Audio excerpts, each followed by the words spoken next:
que a fé é um ato inteligente, um ato inteligível. Nessa segunda parte da manhã, e é a última do nosso retiro, nós queremos lembrar que a fé que Deus nos dá não pode parar em nós, ela tem que nos levar a comunicá-la aos outros, né? A fé tem que nos levar a um apostolado no meio da sociedade, no meio dos ambientes onde nós vivemos. Esse Cristo que nós conhecemos não pode parar em nós, né? É muito egoísmo da nossa parte, né? Pensar só em nós, dizer que beleza, estou bem, né? Eu tenho fé, e os outros aí, ó, deixa para lá, né? Não, Deus nos chama a um apostolado. Na vida de Pedro também foi assim. O capítulo 20 e o capítulo 21 do Evangelho de João, os dois últimos capítulos, né, do quarto Evangelho, nos mostram as cenas da ressurreição. E numa dessas aparições de Jesus ressuscitado no mar da Galileia, os discípulos, mais uma vez, eles tinham recomeçado a vida deles. Por que tinham recomeçado? Porque a cruz, o Calvário, tinha dispersado a todos.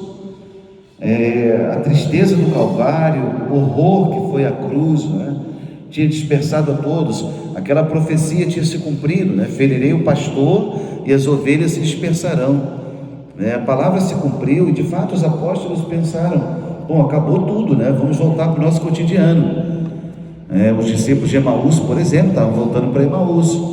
Os discípulos que moravam ali na Galileia e viviam da pesca, tinham voltado à pesca. Nesse contexto, capítulo 21, traz uma aparição de Jesus e diz aqui assim, que depois disso, Jesus tornou Jesus a manifestar-se a seus discípulos junto ao lago de Tiberíades. É o capítulo 21 de João, manifestou-se desse modo. Estavam juntos Simão Pedro, sempre ele é citado em primeiro lugar, por quê? Por causa do primado dele em relação aos outros, porque Jesus tinha escolhido a ele e dado a ele o poder das chaves, a autoridade sobre o grupo dos apóstolos. Então estavam eles, Simão Pedro. Depois João cita Tomé. É a primeira vez que Tomé é citado aqui, Tomé na lista dos apóstolos como segundo nome. Geralmente ele é citado no meio dos outros grupos, sempre 4 grupos, 3 grupos de 4 nomes, na forma de memória, de memorizar que eles tinham. Sempre Pedro, Tiago e João são citados primeiro nas listas, dos apóstolos. Aqui João quer falar sobre a fé e ele cita Tomé. Por que cita Tomé? Porque no capítulo anterior Tomé tinha feito aquele papelão, se eu não tocar nas suas chagas, se eu não tocar no seu lado aberto, não acreditarei. Então está lá Tomé, depois Natanael, que era de Cafarnaum, de Caná da Galileia, os filhos de Zebedeu, os outros 2 dos seus discípulos, Então ele vai citando o grupo que estava naquela pescaria aquele dia. Disse-lhe Simão Pedro: eu vou pescar. Responderam-lhe ele: também nós vamos contigo. Partiram e entraram na barca naquela noite, porém nada apanharam. Lembram de Lucas 5 ontem? Aquele episódio do recomeço? Aqui de novo, nada apanharam. Chegada a manhã, Jesus estava na praia. Todavia os discípulos não o reconheceram. Obviamente, estavam no meio do mar, imagina, mais ou menos 100 metros da margem. Ainda que tivesse uma visão muito boa, tem alguém lá, mas não dá para ver quem é. É uma pessoa em pé lá na beira da praia, Ora, tinha lá então, eles não reconheceram que era Jesus. Perguntou-lhe Jesus: amigos, imagino que ele tenha gritado, feito às vezes uma pequena, com as mãos assim, uma forma de poder direcionar a voz, amigos, tem alguma coisa aí para comer? Sabe quando você está gritando para alguém que está longe? Aí você tenta canalizar a voz assim, coloca as mãos, Imagina Jesus tentando gritar para eles. Eles estavam a mais ou menos 100 metros, diz o Evangelho, da margem. Amigos, tem alguma coisa para comer? E eles disseram não. Mais uma vez, aquela experiência do fracasso, né? Aquela experiência do pai e da mãe, quando o filho pede alguma coisa e ele não tem como responder, não tem como dar, não tem como realizar, aquela sensação de angústia, aquela sensação de alguém que te pede e você não tem como fazer nada, né? Disseram-lhes não, disse-lhes, e aí ele grita dizendo assim: lançai a rede ao lado direito da barca e achareis. Ora, o que ele estaria vendo ali? Será que era a posição do sol, a claridade do dia? Na posição que ele está vendo um cardume passando ali, e nós que estamos aqui na barca não estamos enxergando. O que ele viu? Os discípulos podem ter pensado, né? Mas ele dá essa ordem: lançai a rede ao lado direito da barca e achareis. Lançaram-na e já não podiam arrastá-la por causa da grande quantidade de peixes. Então aquele discípulo que Jesus amava disse a Pedro: quem era o discípulo que Jesus amava? Quem? João. Por que João? Jesus não amava os outros? Então por que João era o discípulo que Jesus amava? Que história é essa? Que privilégio era esse? Me contem. Que história é essa aí? Que preferência é essa aí? É interessante, né? Quem está escrevendo o quarto evangelho é ele mesmo, está falando dele. O discípulo que Jesus amava. Como a experiência do amor é uma experiência de cura, né? Ele vai citando dele mesmo. Quem escreve o quarto evangelho, ele está simbolizando toda a igreja. Aos pés da cruz ele recebe Nossa Senhora, mãe da igreja. João é o discípulo amado, ele nos representa todos os discípulos. E aqui ele diz a Pedro assim: Simão, disse a Pedro: é o Senhor. Quando Simão Pedro ouviu dizer que era o Senhor, cingiu-se com a túnica, porque estava nu, e lançou-se às águas. Como estava nu, ele devia estar com aquela forma de uma espécie de um pequeno pano, um tecido que amarrava na cintura. Estava ali, e ele coloca então a túnica e ele mergulha na água. Repare que ele nem espera a barca chegar lá. Quando ele fica sabendo que é o Senhor, diante do milagre, diante da palavra de João, a sensibilidade do discípulo amado, aquele que ele não está enxergando, mas ele é o Senhor. Pedro se lança na água, lançou-se às águas. Os outros discípulos vieram na barca, arrastando a rede dos peixes, pois não estavam longe da terra, senão cerca de 200 côvados, como eu disse, mais ou menos 100 metros. Ao saltarem em terra, viram umas brasas preparadas e um peixe em cima delas e pão. Estavam trazendo peixes, mas lá já tinha peixe. Quem é o dono do mar? Jesus. Quem é o dono da vida deles? Jesus. Ele é o alimento. E aí, os peixes já assados, tinha ali brasa acesa, puxaram a rede, tinham mais ou menos 153 grandes peixes. João usa um símbolo aqui bonito, era considerado pelos antigos o número de nações da terra. Ele usa um simbolismo para dizer naquela rede toda, era a humanidade que estava ali, puxando para junto de Jesus. E apesar de serem tantos, a rede não se rompeu, sempre tem lugar na rede. Essa é uma imagem da igreja linda, a imagem da rede. Por quê? Porque a igreja pesca todo mundo, peixe bom e peixe mau. Pesca, quando se lança a rede ao mar, vem de tudo. Quem é que vai se separar no dia da colheita, no dia do juízo final? É o Senhor. Então essa é uma imagem bonita da igreja, a rede, né? Disse-lhe Jesus: vinde, comei. Nenhum dos discípulos ousou perguntar-lhe: quem és tu? Pois bem sabiam que era o Senhor. Reparem que Jesus aparece para eles com alguma imagem que a gente não sabe qual é. Não era a imagem conhecida já, porque senão eles teriam visto, né? Ninguém ousava perguntar, sabiam que era o Senhor pelo milagre. Aos discípulos de Emaús ele aparece também com outra imagem. A Madalena pensa que é o jardineiro, Como esse corpo transfigurado aparece para eles? Um mistério grandioso da nossa fé. Jesus aproximou-se, tomou o pão e deu aos discípulos, da mesma forma o peixe. Essa era a terceira vez que se manifestava aos discípulos depois de ter ressuscitado. Esse escândalo da ressurreição foi para os discípulos, obviamente é para nós, um divisor de águas.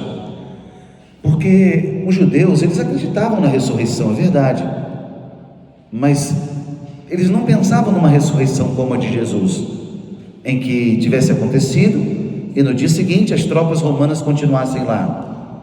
A ressurreição para eles era a ressurreição do final dos tempos, aquela que Marta tinha dito lá quando Lázaro morreu: Senhor, eu creio, eu creio na ressurreição que acontecerá no último dia.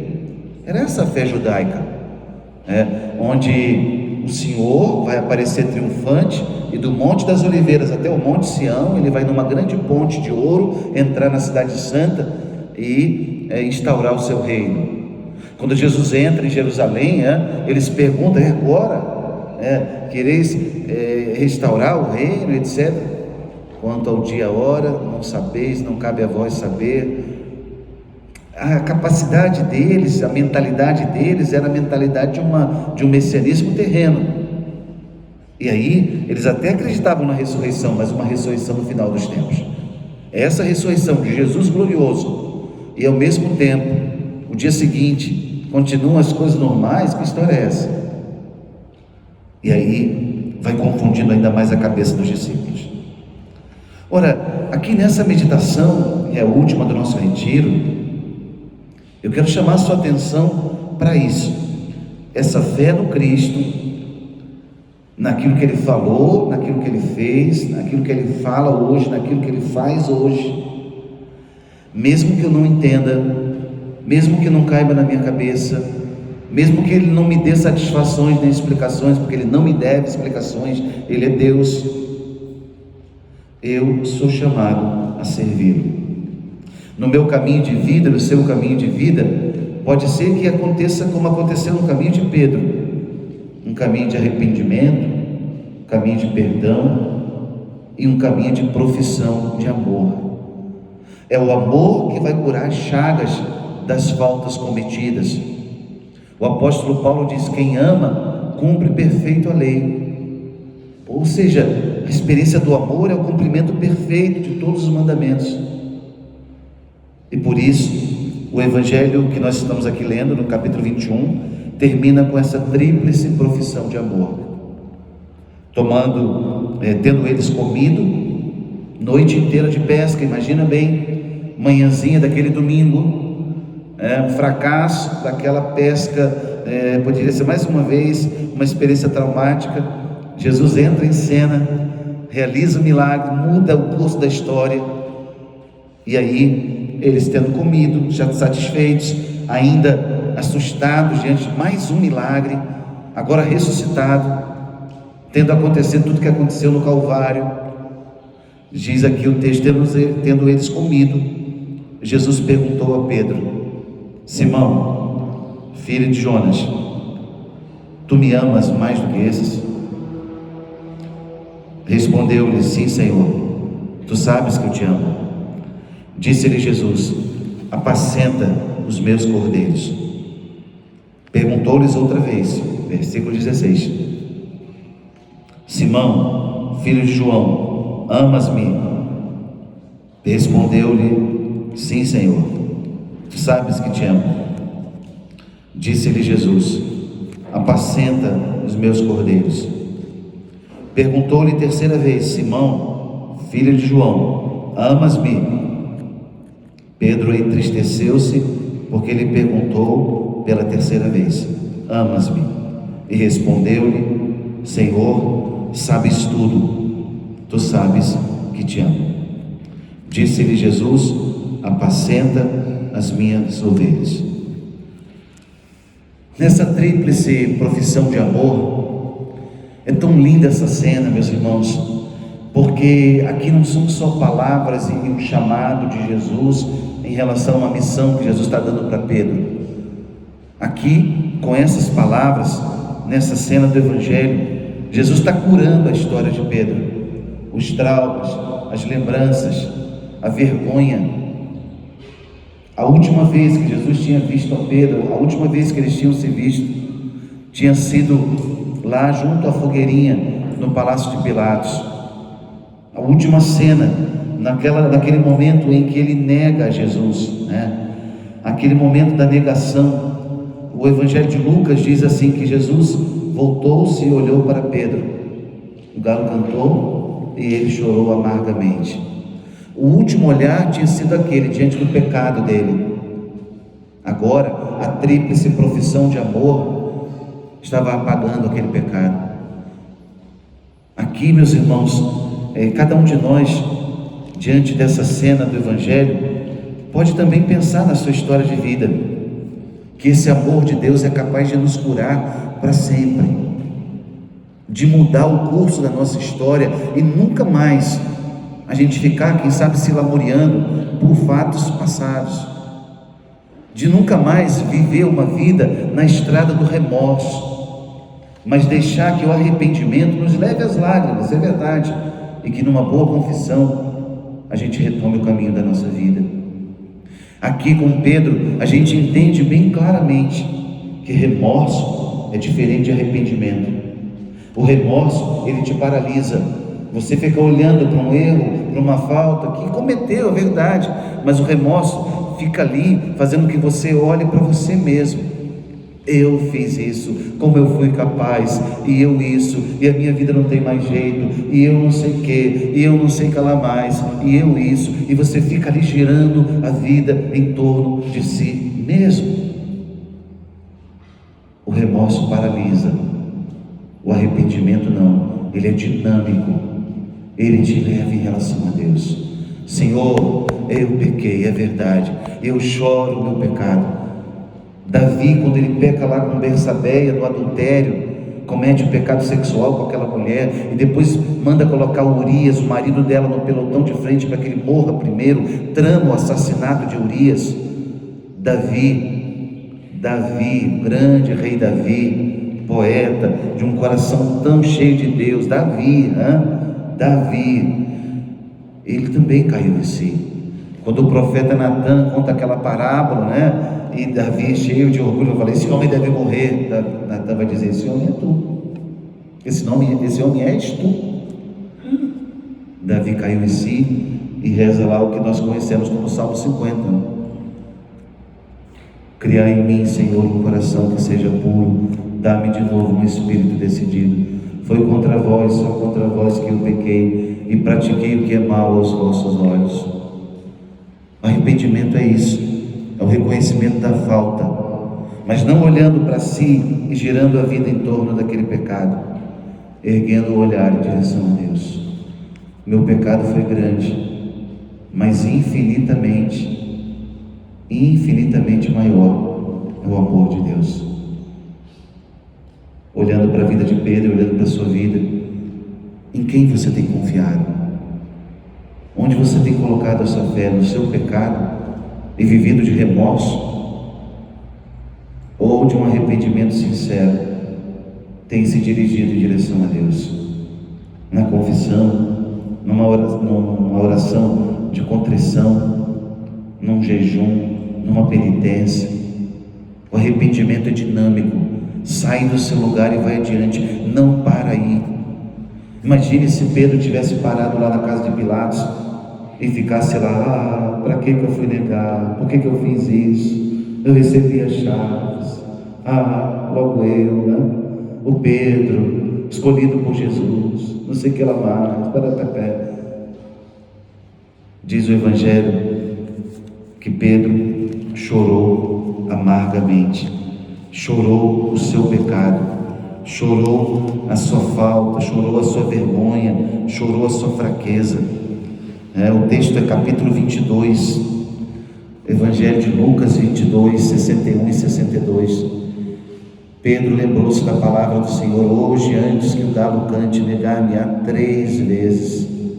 Saiu dali e chorou amargamente. Benditas lágrimas que você derramou um dia em que você cometeu algum pecado e você foi à confissão. Benditas lágrimas, no momento em que você se decidiu a ir à missa, mesmo quando olhou para a sua alma e ela estava suja.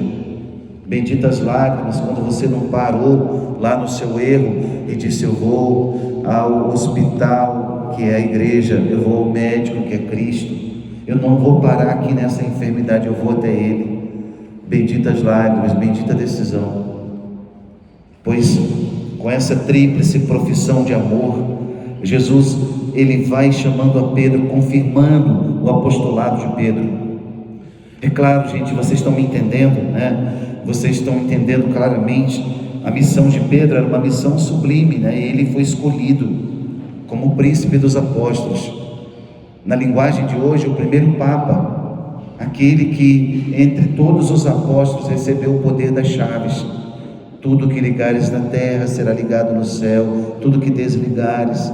Tu me amas, apacenta as minhas ovelhas. Tu me amas, apacenta os meus cordeiros. É claro que a missão dele era uma missão totalmente especial, mas nós podemos tranquilamente rezar com essa palavra e traduzi-la também na nossa vida, porque como Pedro, quantas vezes também nós negamos Jesus ao longo da nossa história, ou quem sabe no dia de hoje, nos dias de hoje. Pois a pergunta que eu queria que hoje você respondesse para Jesus no silêncio, na meditação, é essa que ele fez para Pedro e faz para mim hoje. Renato, tu me amas mais do que esses. Cumpre a missão que eu te dei. Cumpre a missão. Eu não estou perguntando quantas vezes você pecou, eu não estou registrando o teu currículo aqui e nem numa gaveta secreta a lista de advertências que você deve ter porque você foi um mau funcionário na empresa. Não, eu estou perguntando se você é capaz de amar. Eu não tenho aqui o texto em grego, mas quando nós lemos esse texto em grego, é lindo, irmãos, a mudança do verbo que o apóstolo João faz quando escreve esse texto. Ele usa dois verbos que os gregos tinham para falar do amor, né? Eles usavam o verbo ágape, verbo agapau. O ágape é esse amor de doação, um amor sublime, um amor que não pede nada em troca, um amor 100% gratuito.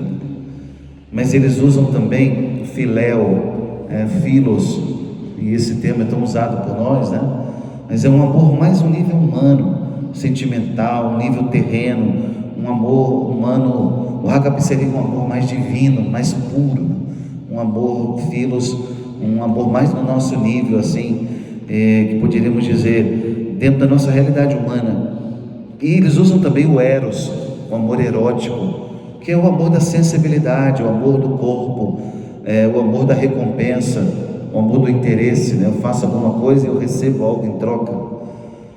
Aqui o Evangelho, no original em grego, é lindo porque Jesus pergunta para Pedro isso, né? Ele pergunta para Pedro se Pedro está disposto a amá-lo no nível de doar a vida. Pedro, você é capaz de dar a vida por mim, Pedro?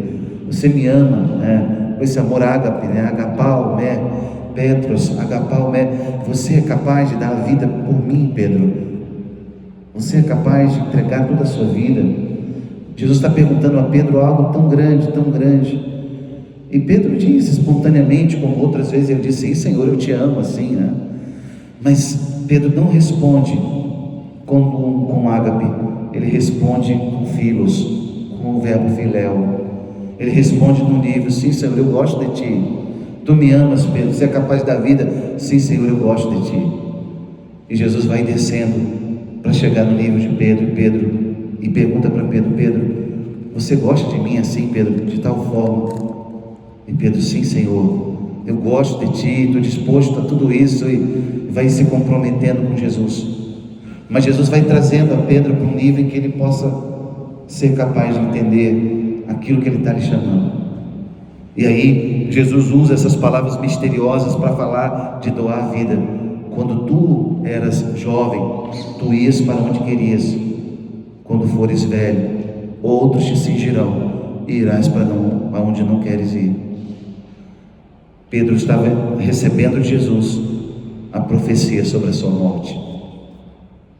Meus irmãos, aqui muitas vezes Jesus nos pede essa dimensão do amor alta, e Ele sabe que nós não somos capazes de alcançá-la por nós mesmos, mas Ele quer ver o nosso esforço para ao menos dar o primeiro passo. Não adianta você sair desse retiro e falar assim para Deus: Senhor, nunca mais eu vou fazer isso, Senhor, eu agora, olha, eu vou sair daqui numa vida 100%, e Deus sabe da tua fraqueza, Deus sabe as tuas mazelas, Deus sabe os pontos de fragilidade que eu e você possuímos, e nem por isso Ele vai mudar a nossa missão, e nem por isso Ele vai deixar de entregar a nós a confiança que Ele tem na nossa vida. Deus não espera que sejamos perfeitos para confiar em nós, Ele continua confiando em nós desde agora, e é muito importante que entendamos isso. Ele não depende da nossa fidelidade para Ele ser fiel, Ele é fiel sempre. Pedro, tu me amas mais do que esses? Sempre quando eu leio essa passagem, eu me lembro de uma história que contam da vida de Santa Teresinha, e os biógrafos narram sobre a vida dela. Todo mundo conhece Teresa de Lisieux, aquela menina mimada, chatinha, sabe, cheia de caprichos, né? Maravilhosa, doutora da igreja. Doutora da igreja, sabe o que é isso? 12 mil anos de história. A gente pode contar nos dedos as mulheres que foram doutoras da igreja. A igreja viu uma sabedoria tão grande naquela menina, que dos 15 aos 24 anos viu com o coração consagrado a Deus, e na teimosia dela porque queria ser religiosa, queria ser carmelita, e com 15 anos não podia, e ela vai pedir ao Papa, ou seja, né? Mulher, né? Como as mulheres sabem como são, né? Determinadas, insistentes, né? A beleza de Teresinha. Mas conta-nos um dos seus biógrafos que Teresinha, um episódio aconteceu na casa dela. Quem vai a Lisieux, se vocês um dia tiverem oportunidade, se alguém já foi, né? Eu acho que alguns de vocês já foram a Lisieux, na casa que ainda hoje é conservada, com um pequeno museu. Tem umas escadas que subimos para ir para o andar de cima, na casa dela. E conta-nos um dos seus biógrafos que Teresinha, muito pequena, num determinado dia em que o pai dela chegou em casa, o pai dela foi subindo as escadas, e rapidamente um adulto, né, sobe com as suas pernas maiores, e Teresinha estava lá no primeiro degrauzinho tentando subir, muito pequena. Ela viu o pai subindo, ela seguiu atrás, e ela tentava com a perninha dela subir, e ela não conseguia. O degrau ainda era mais alto do que aquilo que a perninha dela podia alcançar, e ela tentou uma vez, e tentou duas vezes, e tentou 3 vezes, e ela não conseguia. E o pai se deu conta que a menina estava lá embaixo ainda, e viu que ela tentando, e ficou observando aquela cena, uma vez, 2 vezes, 3 vezes. Em determinado momento o pai desceu, pegou a menina nos braços, vem minha filha, tomou-a nos braços e subiu com ela. O que esse fato da vida de Santa Teresinha nos ensina? Deus sabe que a nossa perninha é curta, e a gente não tem capacidade de subir os degraus com a perfeição e a rapidez do Pai, mas Deus quer ver o nosso esforço. Deus quer ver você e eu tendo esse esforço de levantar a perninha e tentar subir o degrau, fazendo a tua parte. Por que o Senhor está dizendo isso, Padre? Porque muitas vezes nós nos escondemos atrás de falsas desculpas. Eu não posso ser santo porque eu sou tão imperfeito. Mas é justamente para isso. Jesus falou: eu não vim salvar os justos, eu vim salvar os pecadores. Eu não vim salvar os justos não precisam. Aqueles que têm saúde, Jesus vai dizer, não precisam do médico, mas os doentes. Jesus quer que nós tenhamos essa coragem, essa insistência. E se até o final da sua vida o Senhor perceber que você se esforçou e está tentando subir, na hora certa, na hora dele, determinada nos seus desígnios eternos, Ele vai nos tomar nos braços e vai dizer: vem meu filho, vem minha filha, eu vi a tua luta, eu enxerguei o teu cansaço, vem filho, filha, toma o reino que eu preparei para você. É isso que Jesus vai fazer conosco um dia, mas Ele quer ver o nosso esforço. Aqui, tu me amas, Pedro não era capaz de alcançar um nível alto de dar a vida, mas Pedro, você gosta de mim, você tem boa intenção pelo menos de gostar de mim, de querer? Eu quero, Senhor. Vem, Pedro. Hoje, meus irmãos, no final desse retiro, O que eu queria deixar aqui no seu coração, olhando para essa figura de Pedro, é que o Evangelho que Jesus deixou para nós, ele não está além das nossas forças, das nossas possibilidades. Deus não vai pedir nada a nós que seja impossível. Deus só vai pedir aquilo que Ele nos deu capacidade de cumprir. Muitas vezes na sua vida, ao longo da sua caminhada, você vai escutar pessoas te desanimando assim, circunstâncias contrárias, tentando te colocar para baixo, ou até o teu próprio pecado, dizendo para você mesmo: olha aí como você é, você não tem jeito mesmo, a tua vida, olha o seu defeito mais uma vez aí. E aí você vai lembrar que o Evangelho não é para os perfeitos, o Evangelho é para aqueles que um dia querem chegar no céu. É a boa nova de Deus para nós. Por isso, do arrependimento ao perdão e, consequentemente, ao apostolado. Do arrependimento ao perdão. Receber esse perdão como um dom, como uma graça, um presente. A gente até gostaria, de apresentar a Deus o nosso currículo e dizer: bom, eu consegui chegar aqui, eu fiz, eu posso, eu consigo. Nenhum de nós vai chegar nos céus pelos próprios méritos. Nós chegaremos ao céu, se Deus quiser, por graça de Cristo.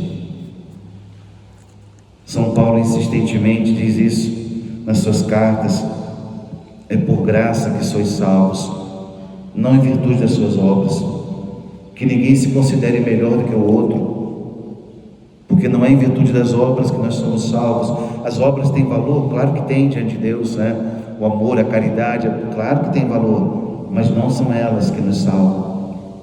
Nós somos salvos pela graça, pela graça. É gratuitamente que fostes salvos, diz o apóstolo. E aí, meus irmãos, quando nós pensamos na cruz de Cristo, na beleza do Evangelho dele, na gratuidade dessa salvação, a nossa resposta é a gratidão. A verdadeira resposta, a verdadeira gratidão se traduz em respostas. A verdadeira gratidão se traduz em respostas. E a nossa resposta é um apostolado. É a vivência dessa fé nos ambientes onde nós frequentamos, com a palavra, mas sobretudo com o nosso exemplo. Não tenha medo de muitas vezes desconfiar de você mesmo e se perguntar, ou perguntar aos outros à sua volta, de sua confiança: como está a minha estrada, como está o meu caminho? Não tenha medo, e tantos na história da igreja nos ensinaram isso, de ser tomado pela mão de um outro e ser conduzido nesse caminho. Quantos santos na história da igreja viveram na direção espiritual, num confessor que ajudava nesse caminho ao longo da vida? 4 olhos veem melhor do que 2, diante de uma luta, de um problema, de um pecado, de uma dificuldade. É claro que você não vai abrir a sua vida de qualquer maneira, e não a tua intimidade, a experiência daquilo que são as tuas dores, seus fracassos, suas quedas. É preciso que com oração e discernimento você escute de Deus, esse é alguém que vai poder te ajudar. Não caminhe sozinho, peça ajuda, e nesse caminho, transformando também a tua vida em ajuda a outros.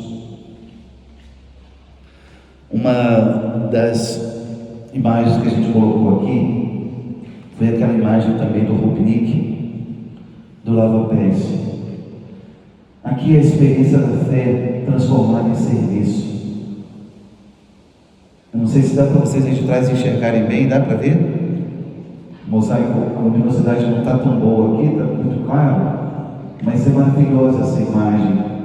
É a cena do lava-pés, em que Jesus está curvado diante dele. Olha aí, olha a curvatura na pedra que o Rupnik faz, para mostrar que servir é isso, é lavar os pés do outro, mas muito mais do que isso, é se curvar diante do outro. Olha só, Pedro coloca a mão na consciência, né? Ele está pensando: que é isso? Ele está se fazendo escravo meu, ele está lavando os meus pés. Gente, o que Jesus está fazendo era aquilo que os escravos faziam nas casas. Ou seja, a pessoa vinha pelas estradas empoeiradas e aquele criado, aquele servo, tinha ali a bacia, né, para lavar os pés empoeirados do viajante que chegava, do hóspede que estava chegando na casa. Era uma atitude de boas-vindas, de hospitalidade, de acolher. Seja bem-vindo, olha aqui a bacia, e ali lavava os pés daquela pessoa. Não mostrava a torneira: olha, lava seu pé lá antes de entrar aqui em casa, deixa o sapato. Não. O escravo é aquele que lavava os pés ali da pessoa. Jesus se coloca como esse escravo. Mas antes de chegar a essa cena, o Evangelho diz que Pedro, mais uma vez, ele toma a palavra e ele quer romper com aquela situação. Tu não me lavarás os pés. Imagina, se o Senhor vai se fazer meu escravo. Imagina, que loucura é essa, Jesus? Se eu não te lavar, tu não terás parte comigo. Ou seja, Pedro, se você não entender que o cristianismo que eu estou deixando nessa terra, ele é amor e serviço, você não tem parte comigo, Pedro. E olha que Jesus já tinha chamado ele de Satanás outra vez, lembra? Quando falou da cruz, né? Afasta-te de mim, Satanás. Teus pensamentos não são os de Deus. Lembram da outra cena? Afasta-te de Satã, em hebraico quer dizer adversário. Pedro tinha se colocado com outra mentalidade contrária à cruz, à salvação, ao serviço. Afasta-te de mim. Aqui é a mesma coisa: Senhor, tu não me lavarás os pés. Se eu não te lavar, tu não terás parte comigo. Está aí, Evangelho de João, capítulo 13. Se eu não te lavar, tu não terás parte comigo. Senhor, então lava não somente os pés, mas lava os pés e a cabeça. Lava a minha estrada de vida, mas lava também a minha forma de pensar. Lava não só os pés e a cabeça. É tão difícil mudar a minha mentalidade. Jesus, lava a minha mentalidade. Os meus critérios ainda estão tão presos ao passado, estão tão entranhados ainda em mim. A vida está tão entranhada em mim, a vida velha. Lava-me não só os pés, mas lava-me os pés e a cabeça. E ali Pedro põe a mão na consciência, admirando aquele gesto. O Rubinique foi muito feliz com essa concepção da cena do Evangelho, traduzindo para nós na sua arte. A curvatura de Jesus, eu chamo a atenção mais uma vez para dizer isso: o nosso cristianismo é um serviço ao mundo. Deus tem nos trazido aqui e enchido o nosso coração, é uma preparação para que nos curvemos diante dos outros no mundo lá fora. Não tenha medo de colocar sua vida a serviço. Eu sei que a lógica do mundo é diferente da lógica do Evangelho, você também sabe. No mundo, o maior é aquele que manda, né? No mundo, o maior é aquele que tem poder. No mundo, o maior é aquele que tem dinheiro. No mundo, o maior é aquele que tem fama. Quanto interesse! Quantas pessoas vão se aproximar de você por aquilo que você tem, ou por aquilo que você pode dar a elas, ou proporcionar para elas. O mundo, a linguagem do mundo é essa, você já entendeu. Não vai entrar em crise por causa disso, não. Há muitas pessoas boas e maravilhosas que vão se aproximar de você também. Mas o importante é você entender a lógica do Evangelho. Jesus, vendo que os discípulos queriam os primeiros lugares, Jesus disse para eles: olha, no meu reino, maior é aquele que serve. Se alguém quiser ser o primeiro, mais famoso, seja o último de todos, seja o servo de todos. Aqui, nessa última pregação do retiro, você vai levar durante essa semana e para a sua vida essa figura de Pedro, e nunca mais você vai esquecer dessas curvas ali, né? Talvez da imagem do Rubinique. Quando você se sentir cansado no teu casamento, lembra disso, de Jesus lavando os pés, e você vai se curvar e vai lavar os pés de novo diante dos seus filhos, que não vão te compreender, às vezes vão escolher outros caminhos, e você vai ter que perdoar e servir de novo diante da sua profissão, diante do seu papel na sociedade. diante de um mundo que vai zombar e ridicularizar a sua fé. O chamado é para todos nós. É a experiência do serviço. Se eu não te lavar, tu não terás parte comigo. E aí Jesus conclui dizendo assim: olha, vocês me chamam de mestre, né, de Senhor. De fato eu sou, é verdade isso. Mas aquilo que eu fiz, vocês devem fazer uns com os outros. Chamar Jesus de mestre é fácil. Meu mestre, meu Senhor, meu isso, meu tudo, né? É tão facinho, né? Mas na hora de pegar a bacia, colocar o avental, né? Cingir os rins quer dizer isso, colocar o avental de serviço, tomar a frente, dizer: não, estou aqui para servir, não ficar esperando o aplauso. Mas puxa, padre, ninguém me aplaudiu, né? Que fracasso, ninguém achou bonita a palestra que eu dei. Estou falando há 50 minutos lá, tem um monte de gente dormindo. Oh, meu Deus, imagina ficar ali esperando reconhecimento. Ah, mas eu doei a minha vida tanto tempo por você, e você nunca me retribuiu. Doou nada, viveu emprestado, né? Quem doa, doa, entrega. Quem vive emprestado fica pedindo de volta, fica esperando o retorno. E às vezes a gente fabrica uma vida assim, emprestado, sabe? É triste alguém que vive emprestado. Doar é doar. A palavra é muito clara, né? Doar é doar. Meu tempo, a minha atenção, as minhas energias. Padre, há tanto tempo que eu me doei para essa paróquia, ninguém nunca me reconheceu, não tem nenhuma foto e uma placa minha nessa parede. Meu Deus, trabalhei tanto tempo nesse colégio. A carne é enganosa, né? As nossas carências ficam cobrando de nós coisas até mesmo injustas, né? Pois essa imagem do lava-pés, essa imagem do serviço, é uma imagem concreta da nossa fé. Eu não estou fazendo para os homens, eu estou fazendo para Deus.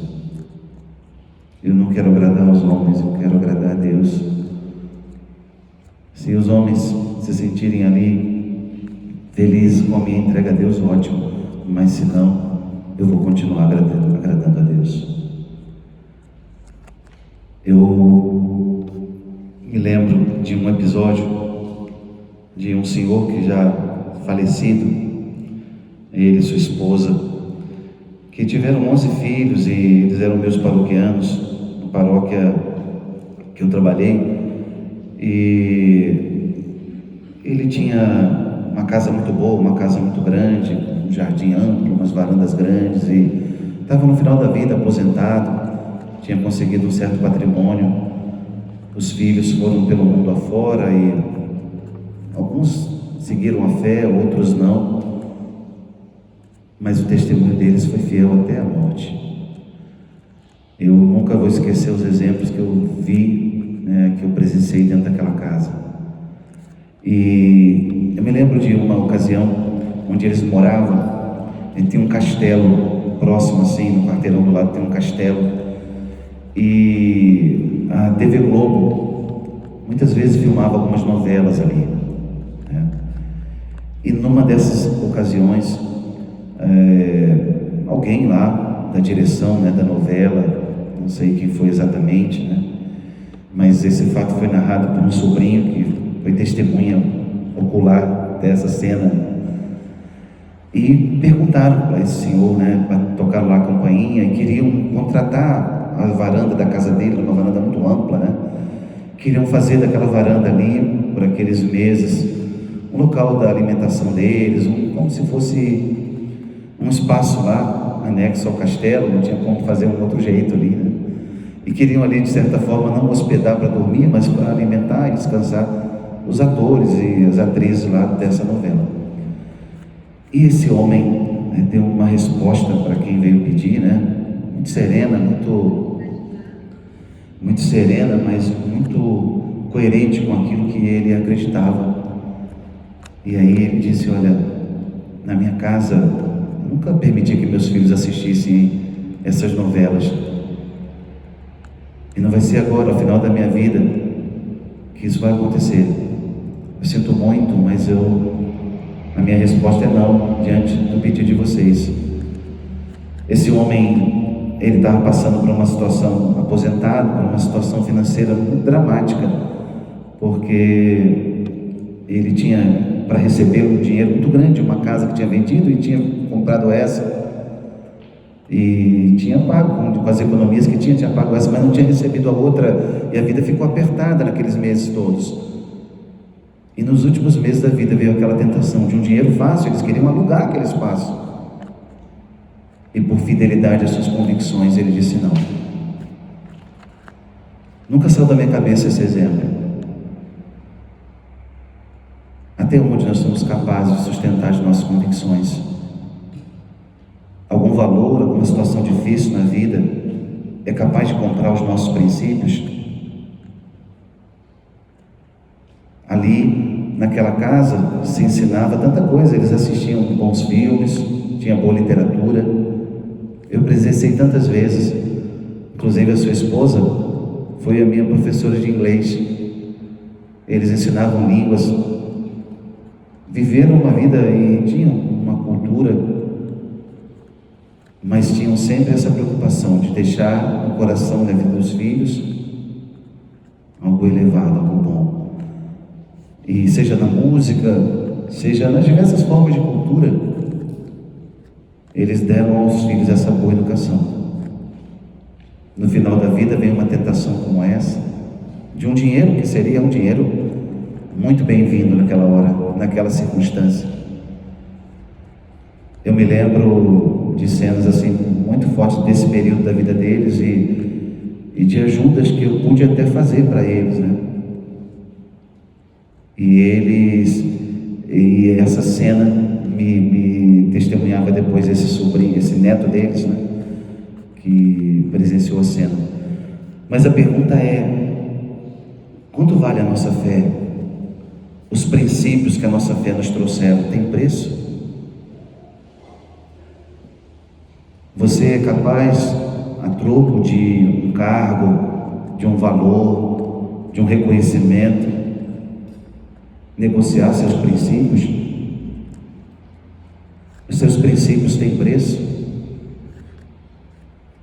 A fé, como eu dizia no início, hoje, a partir da vida lá do tempo de Santo Atanásio, é essa fé solidificada em princípios que é capaz de deixar nessa geração um rastro da dimensão eterna. Não serão palavras, essas serão esquecidas, não serão estratégias, e a gente até tenta, né? Eu me desdobro para ter estratégia de evangelização.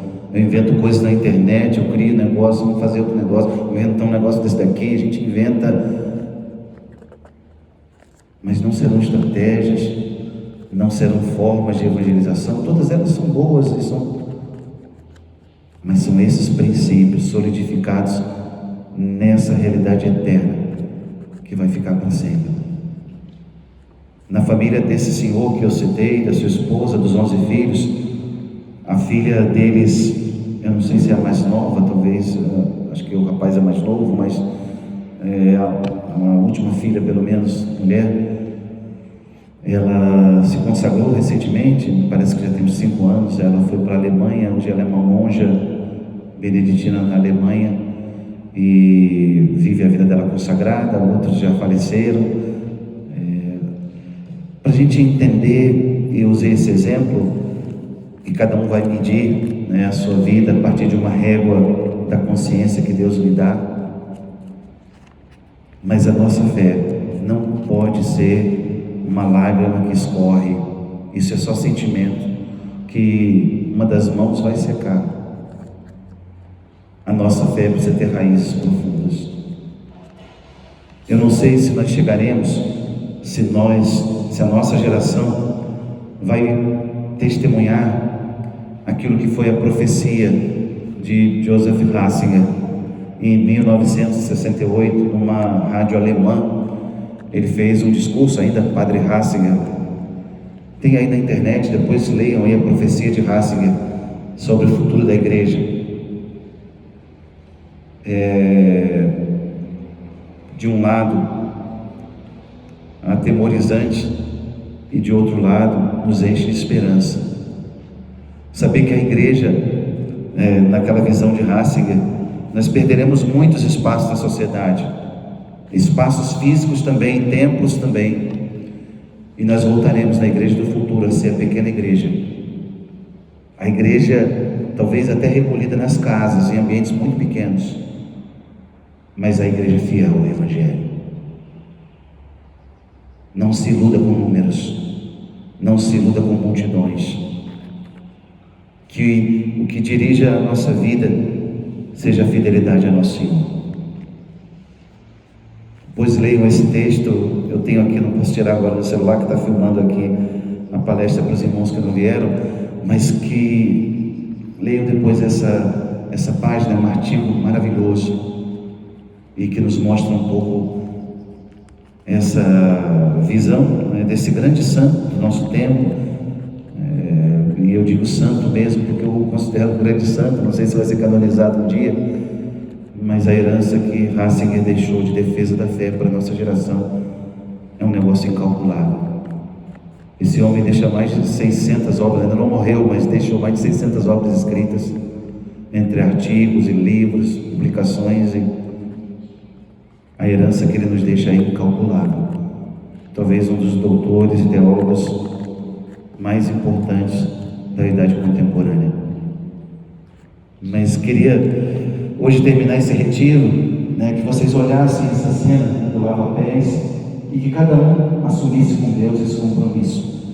Nós vamos ter um intervalinho até a hora da missa. Daqui a pouco vamos à missa quando ouvirmos o sino, né? Vocês vão tomar o cafezinho, sair por aí ou na capela. Mas você vai firmar pelo menos um propósito com Deus, de fé, olhando para a vida de Pedro, olhando para a sua vida, olhando para as suas negações, seus pecados, suas lágrimas, mas olhando sobretudo para esse chamado de Cristo. Tu me amas, apacenta as minhas ovelhas. Aquelas que estão lá na sua casa, sabe? Os 3 que você tem dentro da sua casa, não são seus, são dele. Cuida bem, educa aqueles que você tem lá, essa moça que está aí, que é sua, aqueles filhos que você tem lá, os outros que viajaram, os seus, né? Apacenta as minhas ovelhas, dá para eles alimento sólido. Tenha medo de receber cara feia e resmungo, não, né? Dá alimento para eles, que vai nutri-los para sempre, que tenha gosto de eternidade. Não fica dando melzinho só para agradar no momento, não. Dá para eles alimento que tenha gosto de eternidade. É assim, meus queridos, nós vamos parando por aqui, entrando em mais um silêncio, mais um deserto, é o último do nosso retiro.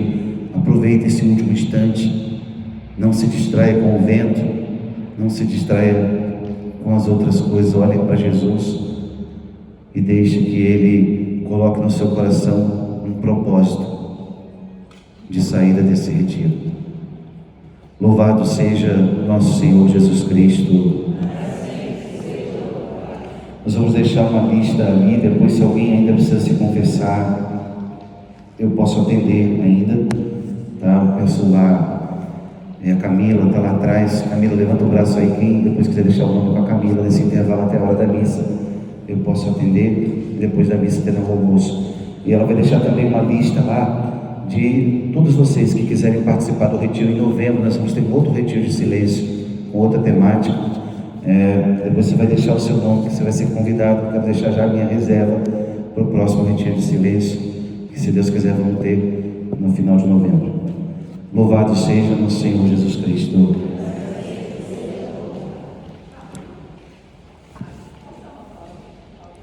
Pode. Só um minutinho, gente.